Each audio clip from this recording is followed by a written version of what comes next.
Happy 4th of July. Happy Independence Day. I am releasing this video on the 4th of July, 2021. It's Sunday, it's Independence Day, and what better way for me in this particular medium to celebrate American independence than to talk to all of you guys about independent American perfumers. I'm going to introduce you guys to a bunch of amazing and talented and wonderful artists. Grab a beverage, hang out with me. Let's talk about American Independent Perfumery. Stick around.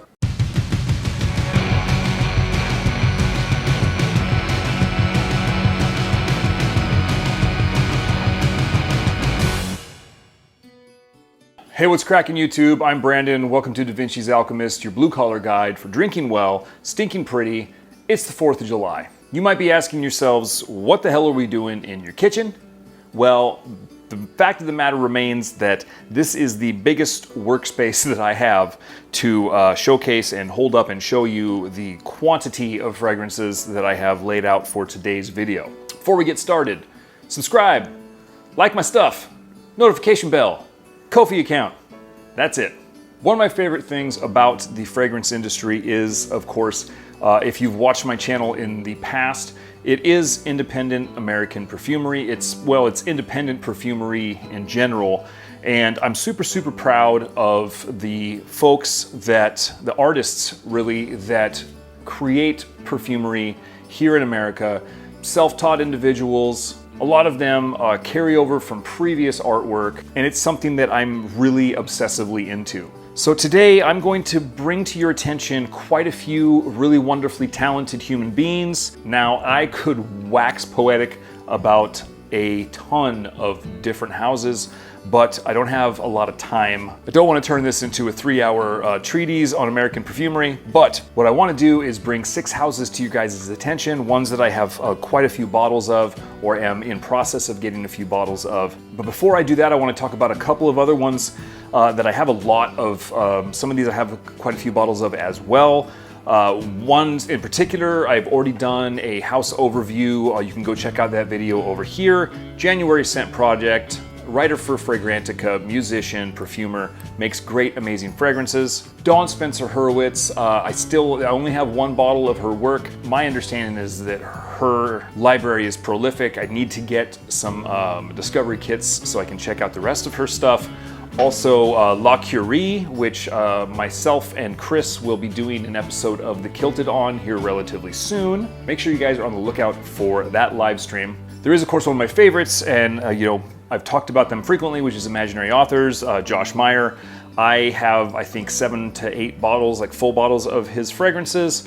I won't be talking about those today because I actually also have pretty much every single one from his collection, either in full bottles or in the travel sprays. Gallagher of Fragrances, of course, is another really great one. I have a few bottles of his stuff. A lot of these ones that I'm mentioning right now, I will be doing a Welcome to the Couch series, which is, like my house overview. I just haven't gotten around to filming those yet, but they are coming up in the future. I did a live stream with Tara from Olfactophiles on Age de Quarel.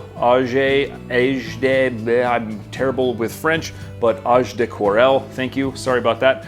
And I've got a few on the way, I think 3 more. I've got 2 bottles like this coming, and then his new release, Moonstomp, which I'm pretty excited about because it's got some great notes that I really love. Of course, there was the house overview that I did of Maison de Darius. Great, brilliant perfumer. Go check out his stuff as well. On Instagram, Mr. Niche Guy, James Barry, he sent me a small package of samples of his line, TSVGA Parfums. I have not got around to smelling all of these. Actually, I haven't gotten around to smelling any of them. Just been super busy, backlogged. My backlog is huge. But there's another one that I wanted to mention is his. There is, of course, Chronotope, which I haven't tried yet. Chris Russick, which I have a small discovery kit of his. Savoir Faire, which I've heard is amazing, but I just can't seem to land on the website when they have their fragrances in stock at the time. Chris Collins, who is, I'm not sure if you could consider him to be technically American, more global. That guy is like a world traveling, trend setting model type individual. But yeah, again, makes his own fragrances, self-taught perfumer. As far as I know, I'd have to do more research, but I do have his discovery kit, which I'll do a welcome to the couch for him as well. Pink mahogany, there's so many. But again, I'm rambling and we're gonna talk about these 6. So as you can tell, I get super excited about American Perfumery. Speaking of American Perfumery, there's a great website. I'm not sponsored by them or in any way, shape, or form, but it's American Perfumer. I'll link their website down in the description below. Great website if you want to get into American Independent Perfumery. They have a lot of different perfumers. Really awesome, beautiful, beautiful website. Great people to deal with. So, without further ado, let's break into this. We're going to start. These are no particular order, obviously, whatsoever. These are just 6 independent American perfumers that I wanted to bring to your attention.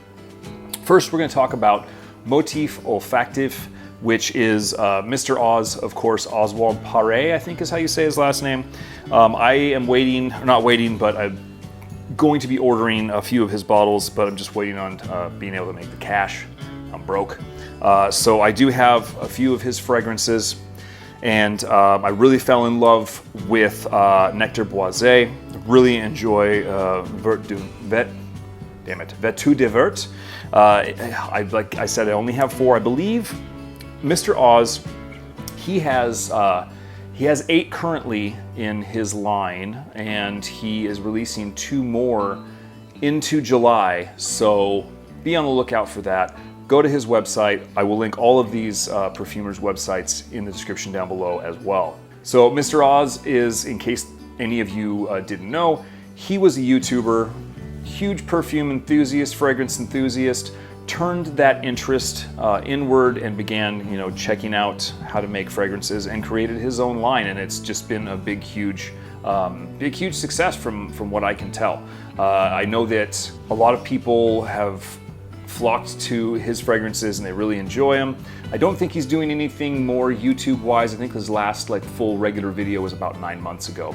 But anyway, again, that's Motif Olfactif, Mr. Oz, Oswald Paré. Go check it out. Next one I want to bring to your attention is another Portland, Oregon local. Kind of splits his time, from my understanding, between here in Portland and over on the beach. He's a guy that's shrouded in mystery. This guy is like an enigma. He's a revolutionary, an individualist, and I say those terms as in when it comes to fragrance.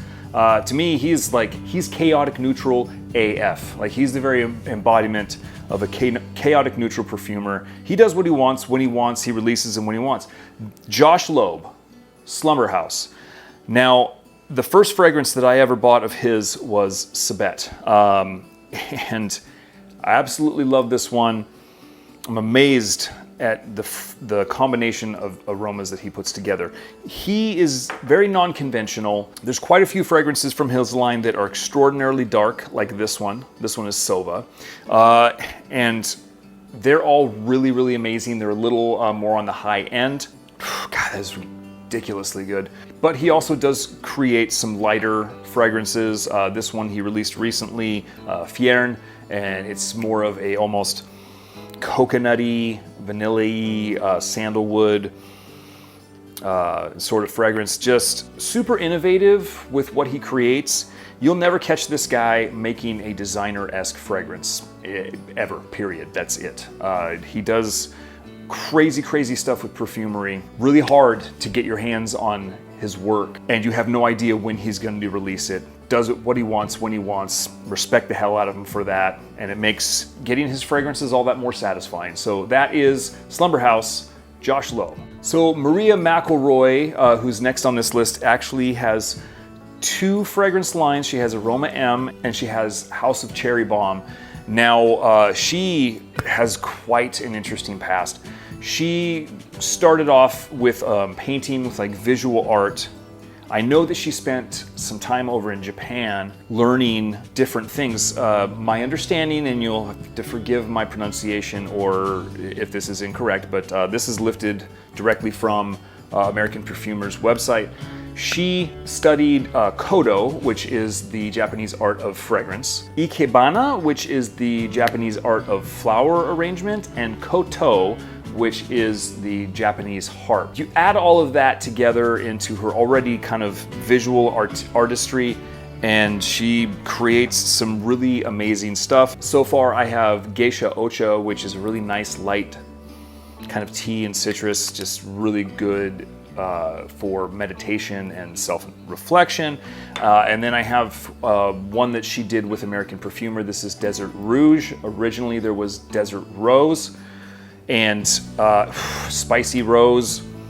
Ooh, mama. This is really, really good. So crazy, talented artist turned artistic perfumer. Still on the lookout to get some more of her work. Again, Maria McElroy, Aroma M, and House of Cherry Bomb.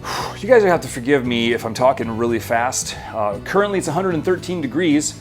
I can't run the air conditioner while I'm film, and I'm in the kitchen and I got the lights and I feel like I'm schwitzing. And you know what I haven't done in a while? I haven't done a whiskey break. What do you say? Whiskey break.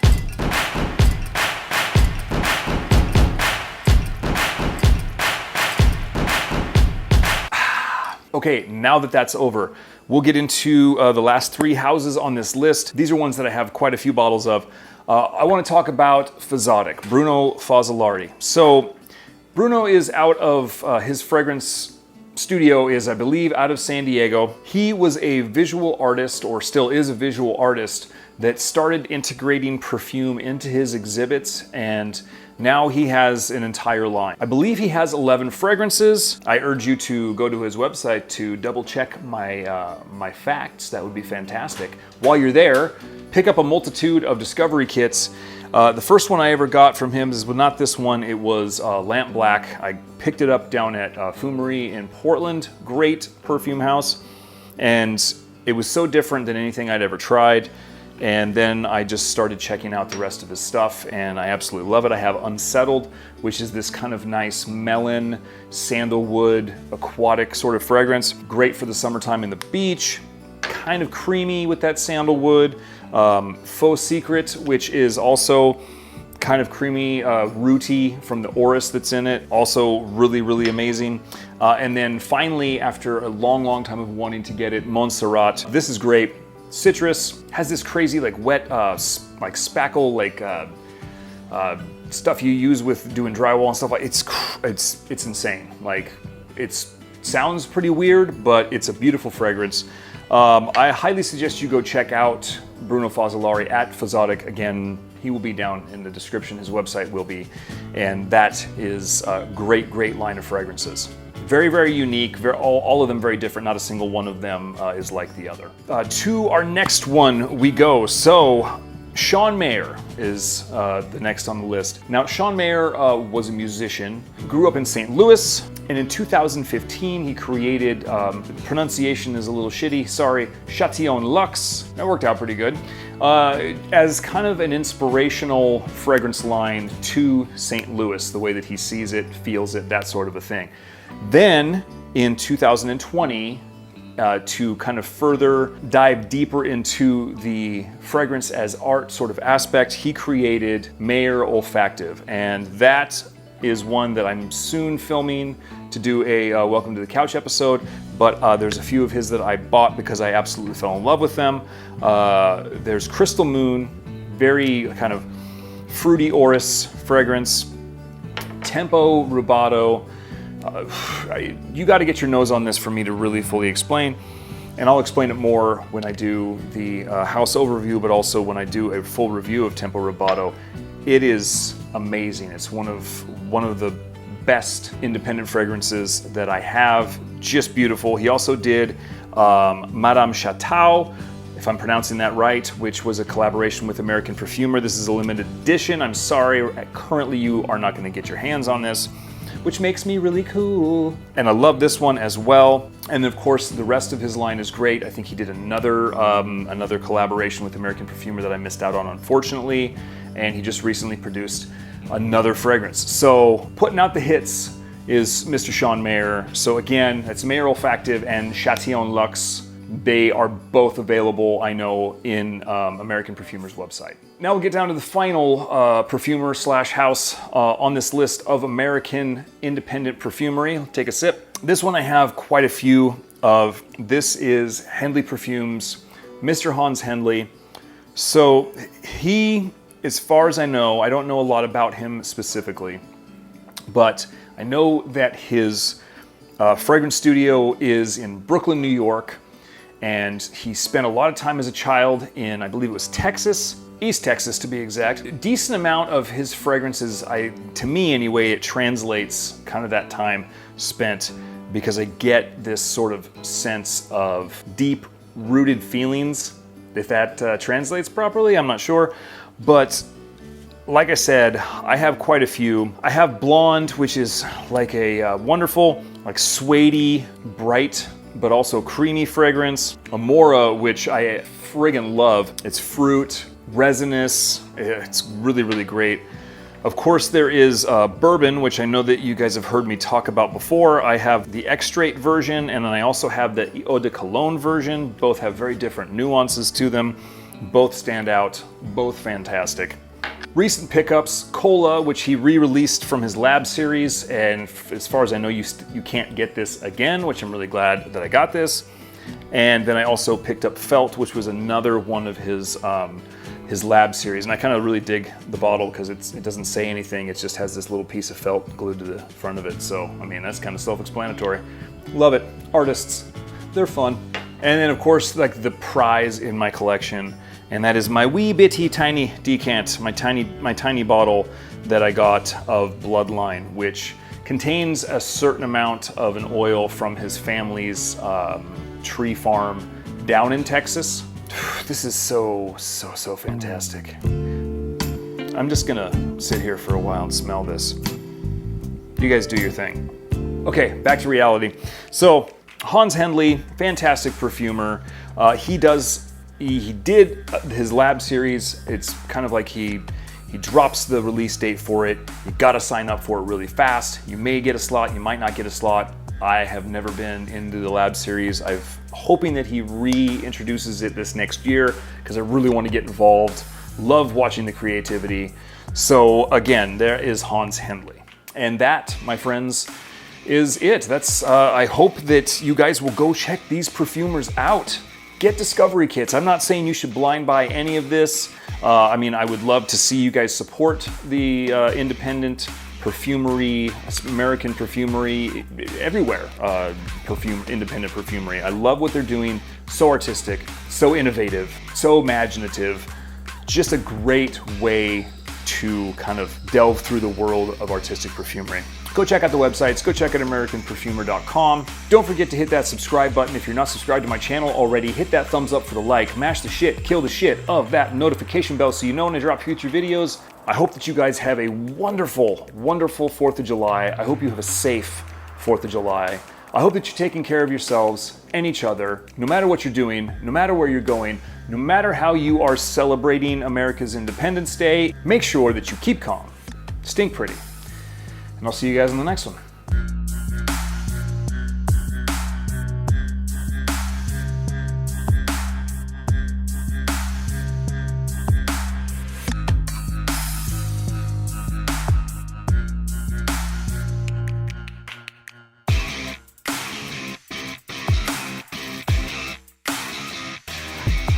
Sometimes I take way too long to do my shit.